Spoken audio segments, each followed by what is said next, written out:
हिमालय की उन बर्फीली और जमा देने वाली चोटियों के बीच, जहां कुदरत का रौद्र रूप हमेशा हावी रहता है, एक ऐसी संरचना खड़ी है जिसे सच कहें तो अब तक मिट जाना चाहिए था। एक ऐसा असाधारण मंदिर जिसने 1000 साल से भी ज्यादा समय तक हर बड़ी से बड़ी आपदा को मात दी है। आज के इस विश्लेषण में हम एक ऐसी जगह की कहानी के गहरे पन्नों को पलटेंगे जहां भयंकर हिमस्खलन, सदियों का बदलाव और यहां तक कि एक पूरा का पूरा विशाल ग्लेशियर भी इसके वजूद को हिला नहीं पाया। जी हां, हम बात कर रहे हैं केदारनाथ की। तो चलिए सीधा इस रहस्य की गहराई में उतरते हैं। सोचने वाली बात है ना कि आखिर पत्थर से बना एक मंदिर, वो भी इतनी भयंकर ऊंचाई पर, बड़े बड़े साम्राज्यों के पतन, एक पूरे हिमयुग और प्रलयंकारी बाढ़ के बाद भी सीना ताने कैसे खड़ा रह सकता है। इस पूरे तिलिस्म को समझने के लिए सबसे पहले हमें इस मंदिर की बुनियाद और इसकी बहुत ही दिलचस्प शुरुआत को समझना होगा। केदारनाथ, जिसका सीधा सा अर्थ है पवित्र हिमालयी क्षेत्र का स्वामी, लेकिन सच मानिए इसके पीछे की कहानी किसी भी थ्रिलर से कम रोमांचक नहीं है। पौराणिक कथाओं के अनुसार महाभारत के युद्ध के बाद पांडव अपने ही सगे संबंधियों की हत्या के अपराध बोध में डूबे हुए थे। वो मुक्ति के लिए भगवान शिव को खोज रहे थे, लेकिन शिव उनसे मिलना नहीं चाहते थे। इसलिए उन्होंने एक बैल यानी नंदी का रूप ले लिया।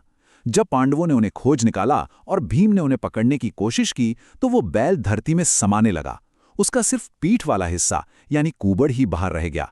और बस यही वो स्थान है जिसे आज हम केदारनाथ ज्योतिर्लिंग कहते हैं। एक ऐसी जगह जहां प्राचीन इंजीनियरिंग, गहरी आस्था और पौराणिक कथाओं का एक जादुई संगम होता है। अब दिलचस्प बात यह है कि शिव का वो ईश्वरीय बैल रूप सिर्फ एक जगह तक सीमित नहीं रहा। वो हिमालय की इन 5 अलग अलग और बेहद खतरनाक घाटियों में प्रकट हुआ। इन 5 जगहों को आज पंच केदार के नाम से जाना जाता है। केदारनाथ में पीठ का हिस्सा दिखा, मध्य महेश्वर में नाभि, तुंगनाथ में भुजाएं, जो कि दुनिया का सबसे ऊंचा शिव मंदिर भी है, रुद्रनाथ में मुख और कल्पेश्वर में जटाएं। देखा जाए तो ये पूरा पवित्र भूगोल इन खतरनाक पहाड़ों के बीच एक बहुत ही अद्भुत ईश्वरीय नक्शा तैयार कर देता है। 11,000 फीट, जी हां, बिल्कुल सही सुना। ये वो विशाल और सुन कर देने वाली ऊंचाई है जहां ये मंदिर शान से खड़ा है।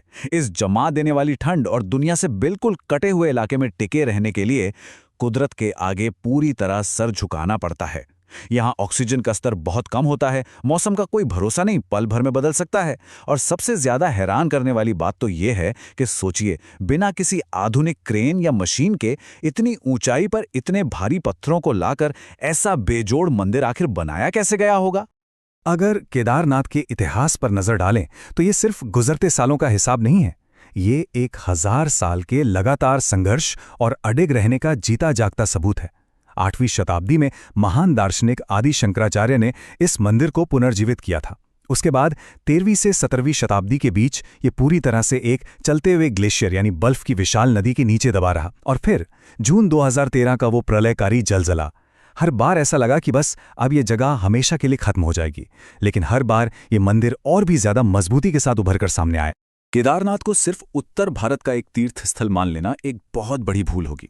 असल में ये सुदूर उत्तर और गहरे दक्षिण को जोड़ने वाला एक बहुत ही मजबूत सांस्कृतिक पुल है।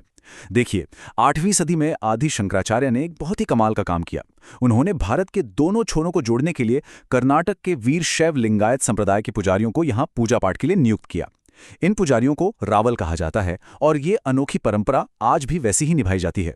मतलब हिमालय के एकदम उत्तरी छोर पर दक्षिण भारत के पुजारियों का प्रबंधन, ये पूरे देश को एक बहुत ही खूबसूरत सांस्कृतिक डोर से बांधता है। अब इन डिजाइनों के बारे में जो बात सच में दिमाग घुमा देने वाली है वो है इनकी इंजीनियरिंग। मैदानी इलाकों में हम जो मंदिर देखते हैं उनमें गारे या सीमेंट का इस्तेमाल होता है और उनके गुंबद गोल होते हैं। लेकिन यहाँ कहानी बिल्कुल अलग है।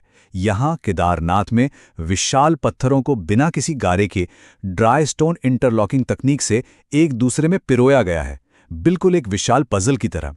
और इसकी छत वो गोल नहीं बल्कि पिरामिड जैसी है। इसका फायदा यह है कि जब भारी बर्फबारी होती है तो बर्फ टिकती नहीं, सीधे फिसलकर नीचे गिर जाती है। ये कोई तुक्का नहीं है, बल्कि भूकंप और बर्फ के भारी दबाव को झेलने के लिए की गई एकदम सटीक और लाजवाब इंजीनियरिंग है। और इस शानदार इंटरलॉकिंग तकनीक की सबसे बड़ी परीक्षा तब हुई जब दुनिया ने एक छोटा हिमयुग देखा। भारतीय पुरातत्व सर्वेक्षण यानी ASI के वैज्ञानिक अध्ययनों से ये रोंगटे खड़े कर देने वाला सच सामने आया कि ये मंदिर लगभग 400 सालों तक एक ग्लेशियर के अंदर पूरी तरह से जमा हुआ था। एक पल के लिए सोचिए, एक खिसकते हुए बर्फ के पहाड़ के अंदर दबे रहने के बावजूद ये मंदिर अपनी जगह से 1 इंच भी नहीं हिला।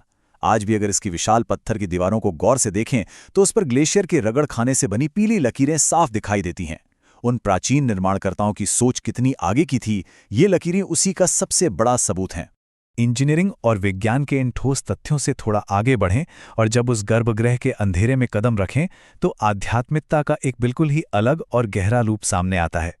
वहां मौजूद स्वयंभू लिंगम किसी आम गोल लिंगम जैसा नहीं है। ये एक प्राकृतिक रूप से बना तिकोना पत्थर है, वही पत्थर जो उस ईश्वरीय बैल के कूबड़ का प्रतीक है।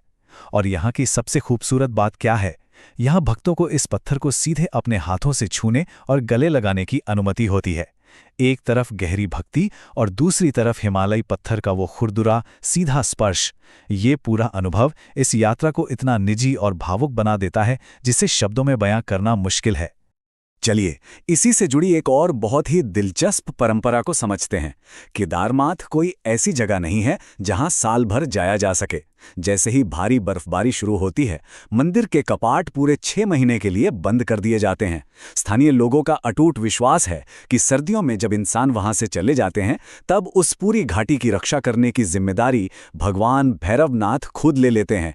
और इस दौरान भगवान की एक प्रतीकात्मक मूर्ति को पूरे सम्मान के साथ पैदल यात्रा करके ऊखीमठ के ओंकारेश्वर मंदिर लाया जाता है। सर्दियों भर वहीं उनकी पूजा होती है।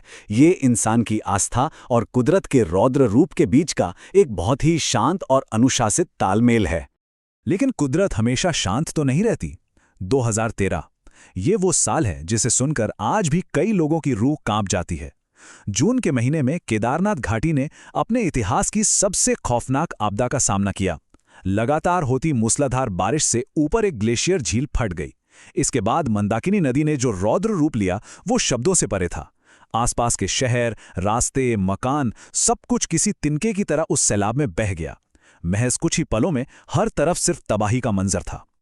और ठीक उसी वक्त जब बाढ़ का वो जानलेवा उफनता हुआ पानी मंदिर को निगलने के लिए आगे बढ़ रहा था, तब एक ऐसी घटना घटी जिस पर यकीन करना मुश्किल है।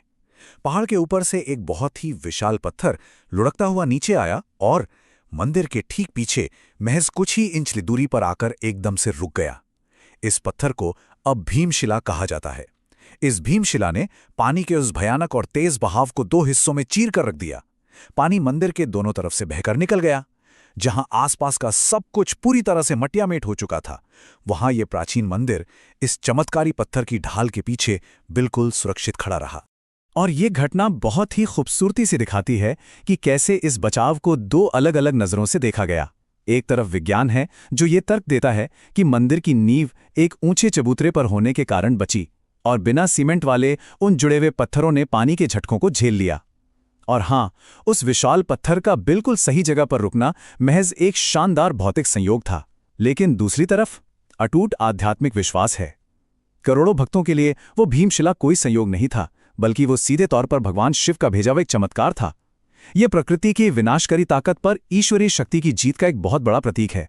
सच कहूं तो दोनों ही नजरिए अपनी अपनी जगह बेहद सटीक और प्रभावशाली हैं। महामृत्युंजय मंत्र ओम त्र्यंबकम यजामहे सुगंधिम पुष्टिवर्धनम। ये श्लोक सिर्फ कुछ शब्दों का मंत्रोच्चारण नहीं है, ये उस पूरे अनुभव का निचोड़ है जो केदारनाथ की ये यात्रा हमें सिखाती है। इस मंत्र का अर्थ ही है मृत्यु पर विजय और जीवन की पुष्टि। केदारनाथ तक पहुंचना किसी आम छुट्टी या टूरिज्म का हिस्सा बिल्कुल नहीं है। 1000 साल के इतिहास से गुजरकर प्रकृति की इन जानलेवा कठिनाइयों को पार करके वहां खड़ा होना, ये एक इंसान को भीतर तक बदल देता है। ये हमें कुदरत के सामने नम्र होना सिखाता है और ये समझाता है कि असली सर्वाइवल क्या होता है। तो आखिर में ये सवाल हमारे सामने खड़ा ही हो जाता है, क्या केदारनाथ का हजारों सालों तक हर प्रलय के सामने डटे रहना हमारी प्राचीन इंजीनियरिंग की सबसे बड़ी जीत है, या फिर यह सच में किसी ईश्वरीय शक्ति का जीता जागता चमत्कार है? शायद इसका सबसे सच्चा जवाब इन दोनों के आपस में मिलने में ही छिपा है। ये वो इकलौती जगह है जहां मानव निर्मित बेजोड़ डिजाइन और असीम विश्वास ने एक होकर हिमालय की इस कठोरता के बीच अपना घर बना लिया है। ये एक ऐसा सवाल है जो यकीनन हमें हमेशा सोचने पर मजबूर करेगा। आज के इस विश्लेषण में हमारे साथ जुड़ने के लिए शुक्रिया।